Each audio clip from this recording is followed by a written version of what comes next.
नमस्कार, मैं हूं आपके साथ मयंक। देखिए, ममता बनर्जी ने कहा है कि जो बंगाल में ज़बरदस्त वोटिंग हुई है, ये वोटिंग टीएमसी की सुनामी की तरफ इशारा कर रही है। बड़ी जीत होगी टीएमसी की और बंगाल में ममता बनर्जी की। उनका कहना यह है कि जिस तरह से चुनाव में दबाव डालकर वोटर्स पर उनको रोकने की कोशिश की गई, लेकिन जनता ने आगे आके वोट किया और नतीजा जब सामने आएगा तो एक बहुत बड़ी जीत के रूप में सामने आएगा टीएमसी की।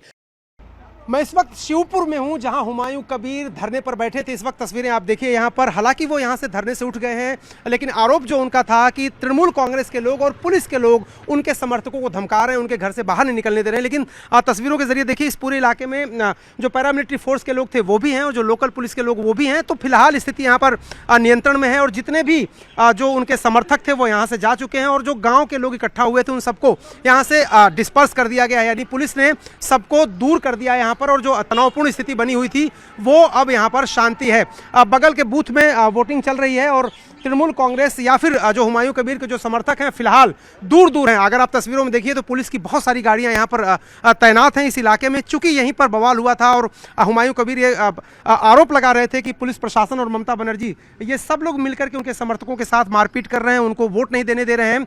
इसके बाद भारी संख्या में पुलिस बल यहाँ पर पहुंचा है और पुलिस बल के आने के बाद से जो स्थिति है वो नियंत्रण में है। और हालांकि ये आरोप लगा रहे हो कि कई लोगों को लाठी डंडों से पीटा गया है, कई लोगों को चोट लगी है, लेकिन फिलहाल देखिए पुलिसकर्मी और पैरामिलिट्री फोर्स दोनों यहां पर इस पूरे इलाके में तैनात कर दिए गए हैं ताकि कोई अप्रिय घटना न हो। पुलिस की जो गाड़ी है सामने देखिए उसमें सीसीटीवी कैमरा भी है ताकि जो हुड़दंगी हैं, जो दंगाई हैं, जो लोग आए सड़कों पर उनकी तस्वीरें रिकॉर्ड की जा सकें, उनका वीडियो बनाया जा सके और उनके खिलाफ एक्शन लिया जा सके। तो पुलिस बल और अर्धसैनिक बल यहाँ पर तैनात कर दिए गए हैं। जो रिजर्व पुलिस बल है, जो अर्धसैनिक बल हैं जो इलाके में गश्त कर रहे थे, वो सब देखिए यहाँ पर जो रैपिड एक्शन फोर्स के लोग भी यहाँ पर आ गए हैं। पैरामिलिट्री फोर्स के जो जवान हैं वो पूरे इलाके को उन्होंने अपने नियंत्रण में ले लिया है। और जो हुमायूं कबीर की पार्टी, जैसे देखिए यहाँ पर हुमायूं कबीर की जो पार्टी के समर्थक थे वो अब यहाँ से एक तरफ दूसरी तरफ खदेड़ दिए गए और तृणमूल कांग्रेस के भी जो कार्यकर्ता थे उसको दूसरी तरफ यहाँ पर पुलिस ने धकेल दिया। एक तरह से ये जो पूरा इलाका एक तरह से बैटल ग्राउंड बना हुआ था वो फिलहाल शांत है, लोग यहाँ से जा चुके हैं और हुमायूं कबीर भी यहाँ से जा चुके हैं। लेकिन पुलिस ने अपनी पूरी व्यवस्था यहाँ पर की हुई है। पुलिसकर्मी अपने बचाव के लिए हेलमेट से लेकर के और जो पत्थर उनकी तरफ आते हैं उसको रोकने के लिए ढाल जो उनके पास होती है वो सब कुछ लेकर यहाँ तैनात हैं। यानी फिलहाल स्थिति यहाँ पर नियंत्रण में है। और जो पुलिसकर्मी हैं वो देखिए घरों के ऊपर भी नज़र बनाए हुए हैं कि कहीं से कोई भी यहाँ पर दिक्कत न पैदा कर पाए, कोई परेशानी न पैदा कर पाए और कोई चुनाव जो प्रक्रिया चल रही है, जो वोटिंग की प्रक्रिया चल रही है वो सुचारू रूप से चलती रहे। तो इसलिए पूरी तैयारी यहाँ पर पुलिसकर्मियों की, अर्धसैनिक बलों की है। तो फिलहाल यहाँ पर जो स्थिति है वो नियंत्रण में है। हालांकि हुमायूं कबीर यहाँ से जा चुके हैं लेकिन अब यहाँ पर शांतिपूर्ण ढंग से मतदान चल रहा है। देखिए दूसरे पुलिसकर्मी छत के ऊपर जो लोग बैठे हैं उनको भी यहाँ से कह रहे हैं कि आप हटिए।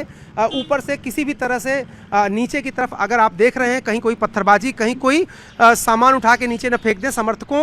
दोनों के बीच समर्थकों के बीच तनाव बरकरार है।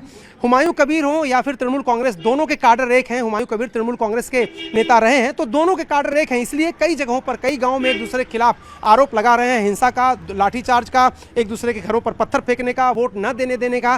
तो जो तृणमूल कांग्रेस और हुमायूं कबीर के समर्थकों के बीच जो झड़प चल रही थी फिलहाल इस इलाके में शांत हो गई है। कैमरामैन राकेश नेगी के साथ अरुण सिंह, न्यूज़ 18 इंडिया, मुर्शिदाबाद।